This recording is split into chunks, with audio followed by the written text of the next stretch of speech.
It all started here.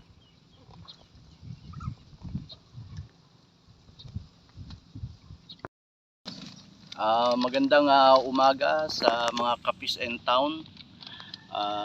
Ako po si Elmar Guarin ng member po ako ng Taguig Anglers Club dito po kami ngayon sa aming regular na spot pag hindi po kami nagdadagat. Ayan. Nagsimula po akong mamingwit nung aking teenage years, mga 14 to 15 ganyan, gamit po ang isang stick ng kawayan dito rin po sa Lawa ng Laguna. Dito po ako nag-umpisang ma-in love ma-in love sa mimiwas o pamimingwit. Dito passion at interest ko sa fishing ay dito nagsimula sa Lawa ng Laguna. Ngayon po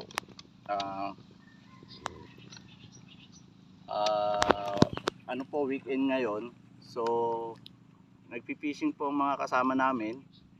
Nakikita nyo po sa likuran, ayan po sila. Sa kangkungan po kami namimingwit. Yan po. Pain po namin dito mga kangkong. Yan po ang food, staple food ng mga tilapia dito sa amin. Ngayon po, during my teenage years, ang mga nahuhuli ko po dito sa Lawa nung araw ay mga ayungin at biya na malalaki. Ngayon po medyo madalang na po, so puro tilapia na po nahuli namin. Tapos etong mga recently na nagdadalag na rin po kami. Ang akin pong method of fishing, nag-umpisa po ako sa bait and weight. Then into casting na po ako. Yan po. Dati, mga nahuli ko sa saltwater, mga talakito, barakuda, yan, minsan na pagi, mga makoko, at ang rare catch ko po ay isang lion fish. Yan po, lumalaki ng 1 kilo. Recently, na fresh water na po kami ngayon dahil po medyo masama ang panahon sa dagat. So nagpe-fresh water po kami. Ang mga huli po namin sa bangos, yan, dory, mga apahap, ganyan po. Saka ito, dito sa Lawa, for tilapia.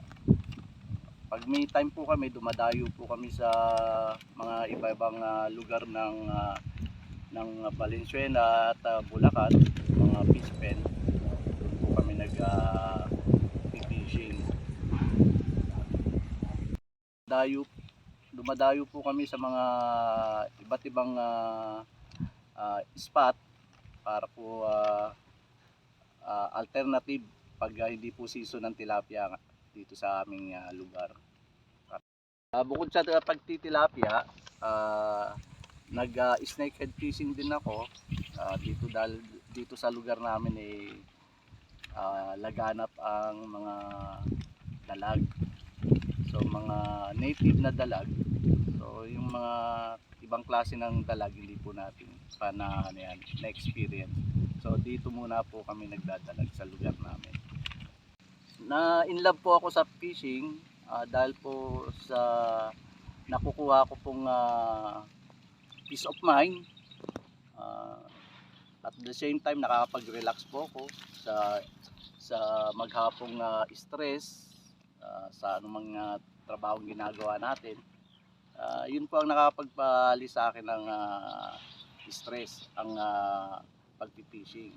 Saka po ang isang bagay na maganda kapag na-inlove ka sa fishing, yung marami kang nakakasalumuhang tao na iba't ibang klase ng tao na magiging kaibigan mo pagdating ng panahon dahil sa fishing. Yun ang magandang ano.